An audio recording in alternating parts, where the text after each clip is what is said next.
बळीयाचे अंकित आम्ही झालो बळीवंत. श्रीमंत संत जगद्गुरु तुकोबारायांचा अभंग आहे. बळीयाचे अंकित आम्ही झालो बळीवंत, लाथाळीला संसार केला षड उर्मीचा मार. जन तन धन केले तृणाही समान, तुका म्हणे आता आम्ही मुक्तीची माथा. जगद्गुरु तुकाराम महाराज त्यांच्या सबंध आयुष्यात स्वतःच्या दुःखाचं भांडवल करताना कुठेही पाहायला मिळत नाहीत.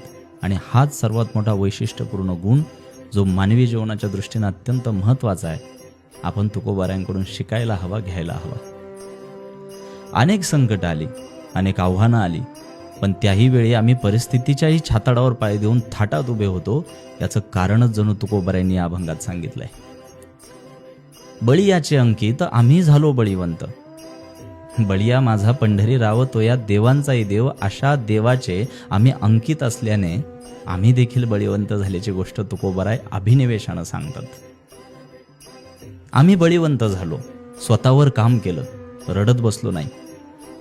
तुकोबारायांचा हा अभंग स्वतःच्या आयुष्याकडे गांभीर्यानं पाहणाऱ्या प्रत्येक तरुणाच्या, प्रत्येक व्यक्तीच्या व्यक्तिमत्व विकासासाठी प्रेरणा ठरावा असा आहे. बळीवंत झाल्याची खूण काय असावी, बळीवंत झाल्याचं लक्षण काय असावं. कितीही आकर्षक असली तरीही भविष्यासाठी घातक ठरणारी प्रलोभनं नाकारायलाच हवी. अशी प्रलोभनं नाकारता आली की तुम्ही बळीवंत झालात, बलवान झालात म्हणून समजा. आम्ही जी काही मंदिरं चालवत आहोत त्यामध्ये तुम्ही देखील सामील व्हा, त्यातलं काही उत्पन्न आम्ही तुम्हालाही देऊ, अशी काही प्रस्थापितांनी तुकोबारायांना सुद्धा प्रलोभनं दिली. आली तुकोबारायांना सुद्धा प्रलोभनं. मग अशा सरसकट प्रलोभनांना तुकोबा बळी पडत नाहीयेत हे लक्षात आल्यावर थेट त्यांच्या पौरुषत्वालाच प्रलोभन म्हणून भंडाऱ्या डोंगरावर भजन करत असताना प्रस्थापितांनी तुकोबारायांकडे वेश्याही पाठवली. पण स्वतःच्या अंतर्गत विकासाच्या संबंधानं स्वतःवर प्रचंड काम केलेले तुकोबा अशा कुठल्याही प्रलोभनांना बळी पडले नाहीत. म्हणून तर बळीयाचे अंकित आम्ही झालो बळीवंत असं खात्रीनं म्हणू शकलेत. बळीवंत झाल्याचा आणखी एक पुरावा महाराजांनी या अभंगाच्या दुसऱ्या चरणात दिलाय. लाथाळीला संसार केला षड उर्मीचा मार. संसार या शब्दाचा अर्थ इथं बायका मुलांचा संसार असा नाही. हे संपूर्ण विश्व जे जे डोळ्यांना दिसतंय तो संसार. स्वतःच्या विकासाच्या, स्वतःच्या हिताच्या, स्वतःच्या डेव्हलपमेंटच्या आड येणारी मग ती कोणतीही गोष्ट असे ना, मला ती नकोय.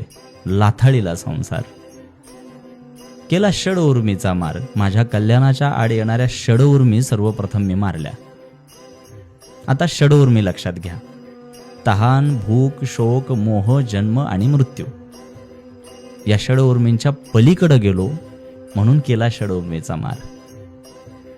ह्या द्वितीय चरणात केला षड उर्मीचा मार असा उच्चार आहे तुकोबारायांचा. केला, करू आणि होईल वगैरे असं काही नाही. केला, स्वतः जबाबदारी घेतली आहे महाराजांनी. तुकोबारायांना डिपेंडन्सी अजिबात मान्य नव्हती. परावलंबित्व ही गोष्टच त्यांच्या यादीत नव्हती. स्वतःचं संपूर्ण आयुष्य हे कुठल्याही चमत्काराची वाट न पाहता प्रयत्नवादाची कास धरून स्वतःची जबाबदारी स्वतः घेऊन जगलेत तुकोबाराय. आणि म्हणून केला षड उर्मीचा मार. आता येऊया अभंगाच्या तिसऱ्या चरणाकडं. जन तन धन केले तृणाही समान. जन तन आणि धन हे सगळं तृणा समान म्हणजे गवताच्या काडी समान आम्ही करून टाकलं असं तुकाराम महाराज म्हणतात. काय कारण? ज्या ज्या गोष्टींच्या आधारे जग तुम्हाला वेठीस धरू पाहतं त्या गोष्टी काडी समान करून टाकल्या. सामाजिक दबाव आणण्यासाठी तुकोबारायांना गावातून हाकलून देण्याचा आदेश काढण्यात आला तेव्हा महाराजांनी देखील कुठल्याही प्रकारची याचना करत न बसता थेट भामचंद्र गाठला. जन, देह जावो अथवा राहो. तन आणि धनाचं म्हणाल तर छत्रपती शिवाजी महाराजांनी हिरे जड जवाहीर नजराणा म्हणून पाठवल्यानंतर तुकोबारायांचे शब्द आहेत, तुमचे येर वित्त धन ते मज मृत्तिके समान. एकंदरीत जग तुम्हाला ज्या ज्या गोष्टींचा आधार घेऊन वेठीस धरू शकतं त्या गोष्टींशी आपला संबंधच तोडला की मग मुक्तपणे आयुष्य जगता येतं. हा संदेश श्रीमंत संत जगद्गुरु तुकोबारायांनी आपल्याला दिलाय. आपल्या कृतिशील जीवनशैलीतून दिलाय. इतक्या स्पष्ट भूमिकेतून पुढे आलेले तुकोबाराय आता केलेल्या कृतींचा साफल्यपूर्तीचा उच्चार ह्या अभंगाच्या शेवटच्या म्हणजे चौथ्या चरणात करतात.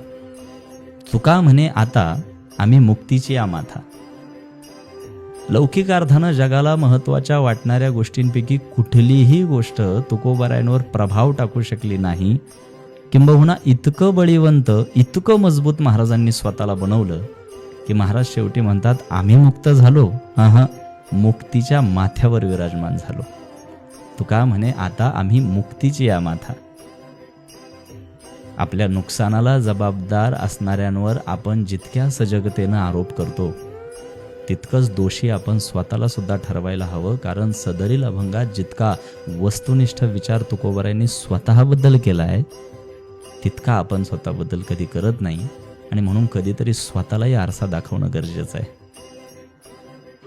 रामकृष्ण हरी.